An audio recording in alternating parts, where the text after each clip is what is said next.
Today we talk about problems with the Garmin RS200 power pedals.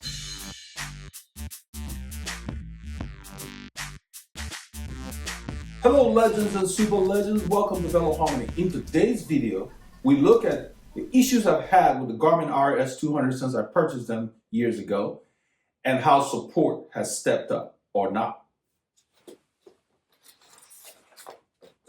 I talked about these pedals in the video that I made. I will put the link here in post-production about the issue with Dura-Ace pedals and the product upgrades. You know, what is an upgrade if you know what I mean?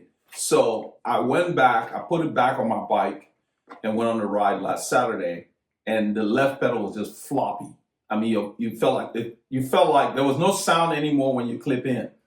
So this was number 3. It had been replaced before. This is not a retail version.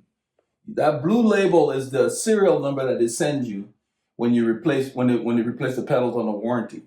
And this was number 2 in the life of the pedals. The first one had been replaced because of the floppy clip-in issue. The second one, this replacement was for the broken body of the composite pedal.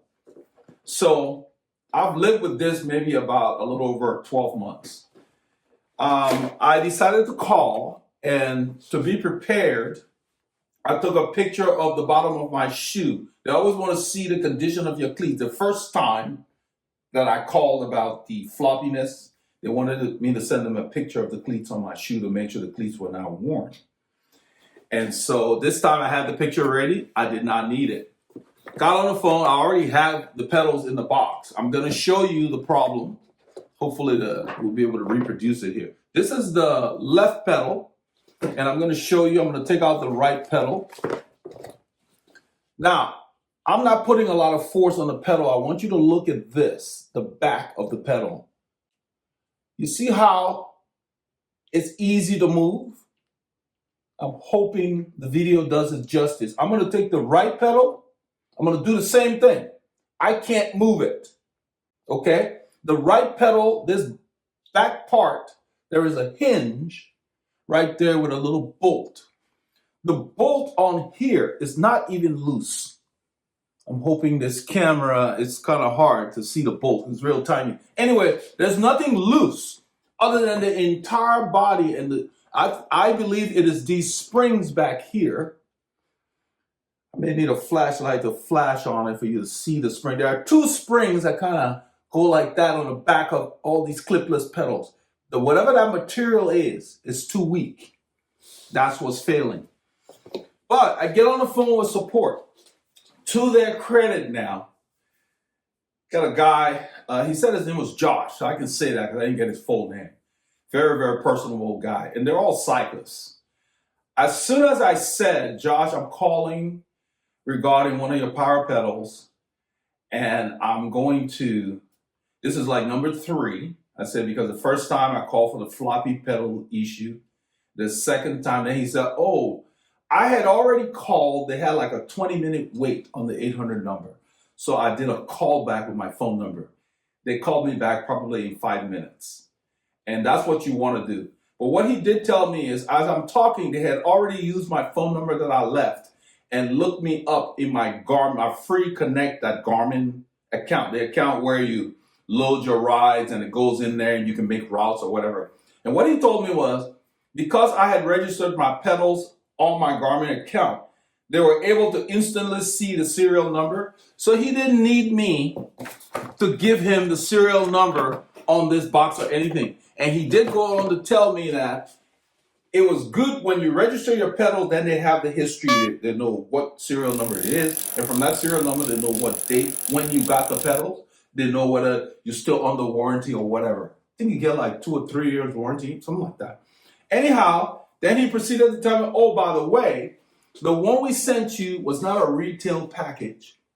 It was sent December of 2021, I believe.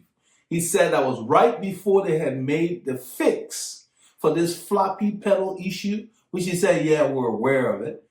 So the one I got was the model that had not been tweaked. Point I'm making is they're fixing these products. They're not telling us that they are improving the product. So if you bought a Garmin pedal from 2022 on, from January, you're not going to have this problem. So they find the problem, they're aware of it, they fix it, they don't tell us because they're only going to deal with the squeaky can. The phrase, the squeaky can gets the oil. So if you're having a problem with your product or whatever you bought, reach out to them. Always keep your receipt or something like that so that you know. Because you can get the serial number off of the product, but sometimes it's a pain. It's good to have it. And so I register these things in there because I use Garmin Connect on my phone as well. And it synchronizes to the Garmin head unit that I have. But that Garmin Connect account is what I use to build routes for our group ride. It's free. All my rides are there. I can take the fit files. I send them to Strava if I want. You can use them in other tools like intervals that I see you online to kind of analyze your stuff, or even Golden Cheetah. So it doesn't hurt you, but by registering all those things in there, within 5 minutes, I had this label emailed to me by Garmin. So needless to say, this box is going out today, Monday, as I make this video. He offered me two options. Send them $500.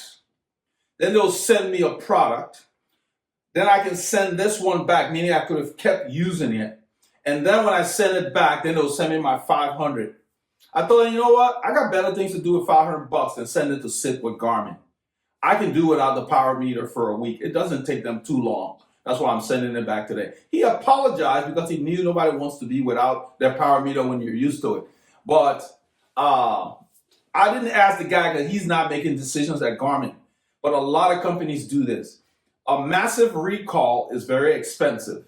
So if you don't recall and you know about a problem and you just improve the product, the next version is improved. They're not going to put in the marketing materials that this version has fixed the floppy retention issue. They're not going to put it in there.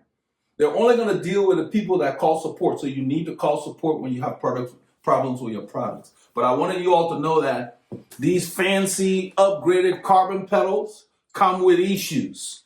Don't be the first to buy the newest iteration. And if you do, you must deal with it because this is number 3 now that will be coming as I send these back today. The pedal looks flawless. You know, I asked him whether I should take out my battery and I didn't care. I'm taking out my battery. I'm sending it without a battery. They are going to send me a pair of pedals. He said they're not just replacing the left one, and I'm going to be sent a retail unit, not this unit from their warehouse. This one was not a retail unit. It doesn't matter whether it's retail or not. They just didn't badge it to put it in the shop. So just remember that if you're having problems with your pedals or your bike or whatever else, it's up to you to reach out to them. But imagine buying a bike where it has an issue, they find out about it, they don't let the masses know that have purchased these bikes. They just fix it in the next year's bike. That's why you don't want to be the first to buy the latest, greatest carbon bike coming out. Let them work it out first. Because all new things are not necessarily better than others. They come with their own issues. To that effect, let nothing stop you from getting the cane